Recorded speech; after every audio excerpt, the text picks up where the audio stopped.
The cosmic law is that incessant flow throughout the infinite universe that keeps everything at its place, moving and active without hitting and demolishing each other.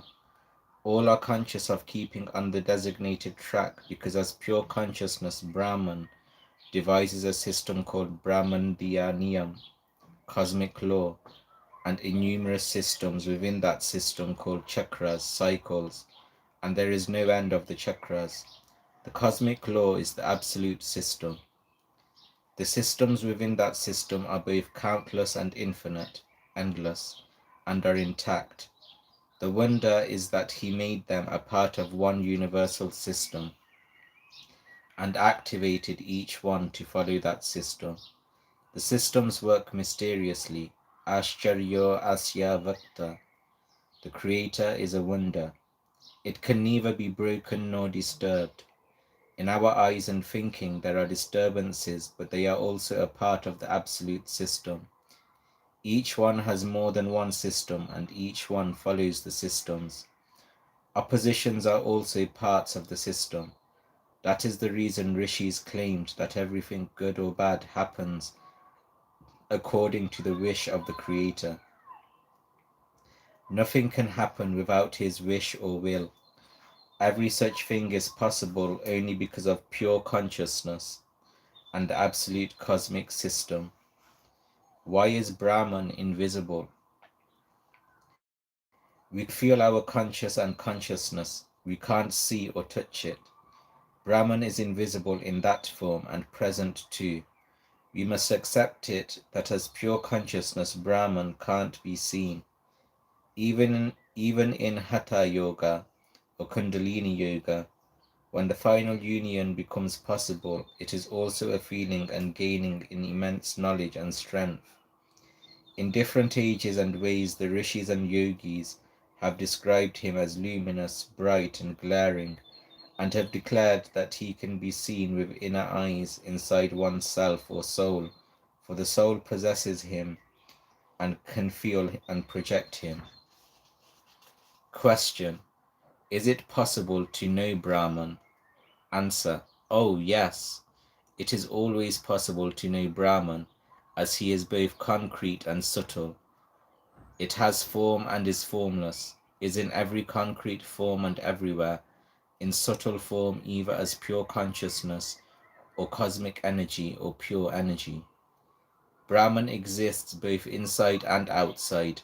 Brahman is both the fraction and totality. We know that the universe grows not only in a far corner or far side of the creation, but everywhere and at all points, both as a whole and in the atom, like the growth of a baby or of a tree or of a plant, both from inside and outside. In its transcendental form, it is difficult to make contact with Brahman, even for pure souls. But for the mundane souls, it is impossible to come into the contact of that absolute Brahman known as Param Brahman. Question: despite his omnipresence, why are we not able to know Brahman? Answer: with that much of enchantment and lust for material world and physical pleasure, man is always engrossed in trying to meet the growing expenses and accumulate wealth. He is hardly free or pure enough to spend needed time for shaking off his ego and other maladies. Look at nature and see the reality with his own eyes in broad daylight or pitch darkness. The impurities have thrown him far away from the Brahman. For a moment he raises a question but never waits and investigates to know the answer. He won't read or believe in the words of those that purified the soul, tried hard to know the Brahman who were enlightened and had union with the self. Spirituality is a show for them. It is beyond his power or prowess to know Brahman. In place of inner growth and search inside, there is stress on outer growth, and the knowledge is limited to the textbooks that are repetition of the same ideas from class 1 to bachelor or master degrees. The research works are done on that teaching and learning. In the innumerous universities of the world, no research is being conducted on Brahman, despite the fact that not a single scientist seems to be convinced of evolution. Neither Darwin, who gave the theory of evolution, nor Einstein, who gave the theory of relativity. The theory of evolution came in 1856 AD. There is virtually no one that lives a pure life and does only good. No one is trying to soar high in spirituality or dive deep to know God or Brahman. Everyone is busy in earning money. The irony is that there is no one totally skeptic or atheist, but all of us have forgotten purity, refinement, sublimity, and divinity. Even we don't pay respect to ourselves. With that much of aloofness, it is a wonder if one knows the Brahman. With that much of physical ailments and mental impurities, it is impossible to know or even feel Brahman. How did Brahman create the universe? Answer. In the very first chapter of Mahopanishad, as at many other places, the creation is described in detail and in logical sequence. There was only the essence, the Brahman, pure energy, pure consciousness, absolute power, or one can call it with whatever name one likes, for Brahman was formless and nameless. Before the creation, when there was nothing else, no space, no sky, no earth, no stars, no planets, no Brahma, no Shiva, no water, no fire, neither sun nor moon. There was the solitary existence of absolute energy and pure consciousness. It didn't like to remain alone. It wished to multiply. Its wish and determination is called the Great Yajna. During that determined meditation, he created 14 male powers, Purush, in the form of 10 Gyan Indriya, sense organs, Man, mind, Aham, ego, Pran, life element, Atma, soul, and a female force, Buddhi, wisdom. Other than these, Panch Sukshma Tanmatrayan, 5 matters in subtle forms, and Panch Mahabhuta Tattva, 5 gross elements appeared. The essence, the absolute Brahman, entered them in all the 25, and Kal, time, appeared, and space was created with a spota. How was Shiva created? Answer. After creating the universe, the Brahman again got engrossed in meditation with a different desire. Whatever his form may have been in a trance, he imagined a figure, and out came a tall, shapely figure with 3 eyes and a trident in hand. He was Ishan, Mahadev, or as we know him, our Bhagwan Shiva. He possessed purity, morality, ethics, truth, beauty, ascetics, celibacy, penance, asceticism, renunciation, free mind, prosperity, Om, all the 4 Vedas and all the Chandas. It is very clear that Shiva was not created. Brahman manifested in the form of Shiva, Vishnu and Brahma, the 3 gods of the Trinity, Trimurti. How was Vishnu created? Answer. In fact, Vishnu was not created. He was envisioned by Brahma when he meditated on Narayan. He is omnipotent, infinite, omnipresent, transcendental, perpetual, eternal, and has the form of all or none. He manifested himself to Brahma. Brahma envisioned that absolute Brahma with thousands of heads and double number of eyes that pervades all, is both the cause and effect, is the welfare of all, is immortal, is the form of all, or all the forms are in him.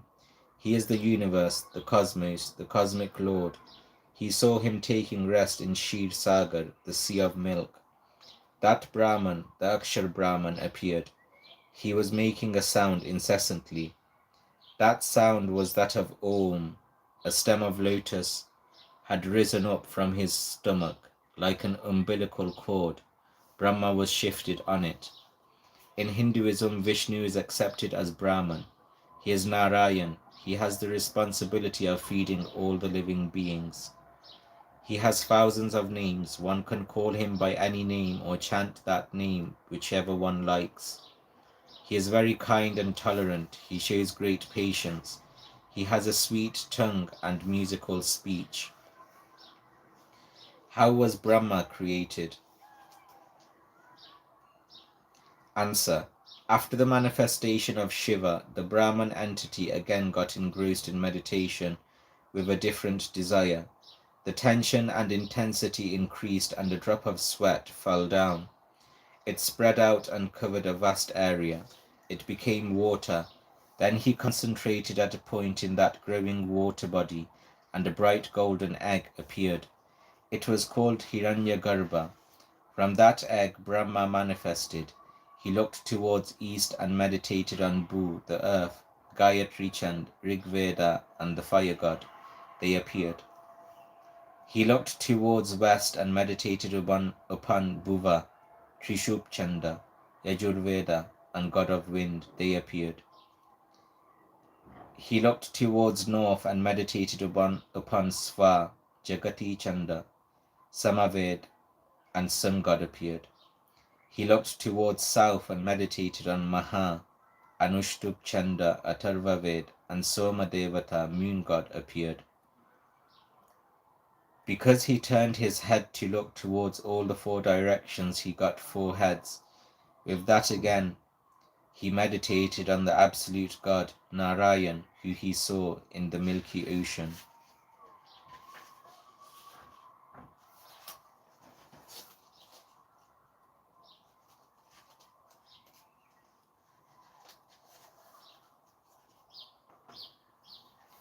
What are 4 Mahavakyas? In Indian scriptures, 4 very small sentences are said to be the 4 great sentences. They are all related to Brahman and Jivas.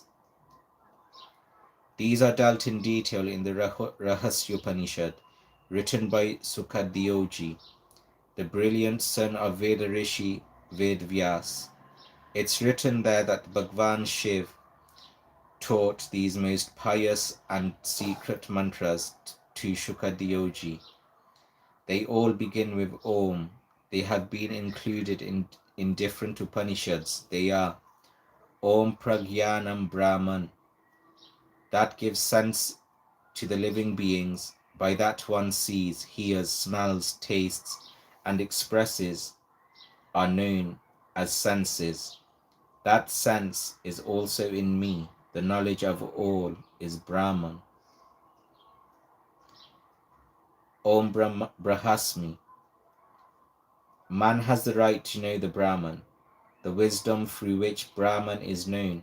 That Brahman is said to be Aham when he does appear in the body as apparent proof. Asmi means I am. So this sentence shows unity with the Brahman. I'm like the Brahman. Om Tattvamasi. Before the creation there was the nameless and formless essence. That essence still like that. That essence is still like that. It is clear by the word Tat. In our body we possess that essence. It's clear by Tvam. We must feel the existence of God in our body. We are a part of that essence. You are that essence. Om Yayatma Brahman. The soul in us, contained in Yayamatma, describes the apparent form of Brahman as light and force. The greater essential force that exists in all apparent world is Brahman. It's the light and life. My soul is that Brahman.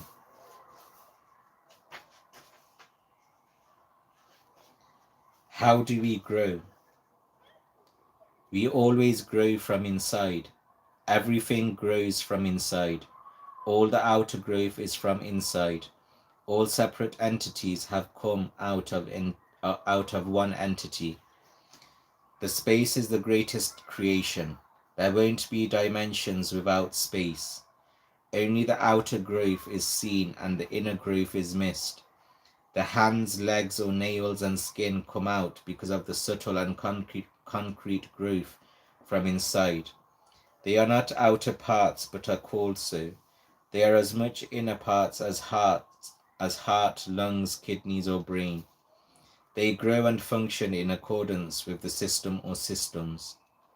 They are not stitched from outside. They become longer, thicker, or more solid only from inside. We always grow from inside. The growth seems to be in fraction or parts, but it is not so. We are divided in infinite fractions. Modern scientists call them cells, which is given the power and agility to grow on its own, as Brahman divided his self into infinite fraction for both subtle and concrete growth. So every existing thing or being is like Brahman, has the subtle and concrete forms and spirit, soul or self, and works and grows and has purpose and pursuits to follow. We are all like him. We are all like Brahman. The rishis knew it and taught us, yet Brahmande Tatpinde. Whatever is there in the universe, it is also there in the body. We don't realize and we don't think. The existence or the God or the godliness in existence decides the purpose or pursuit, the ways, the means, and makes the self to grow, and leads the soul to enlightenment or destruction or peril. Who is bound by rebirth? Except the Brahman, all else are bound by the endless cycle of change, birth, decay, and rebirth. All have to follow the cosmic dictates. All are bound by the cycle known as transmigration. The absolute truth and the ultimate reality does not perish, even though all else are subject to decay.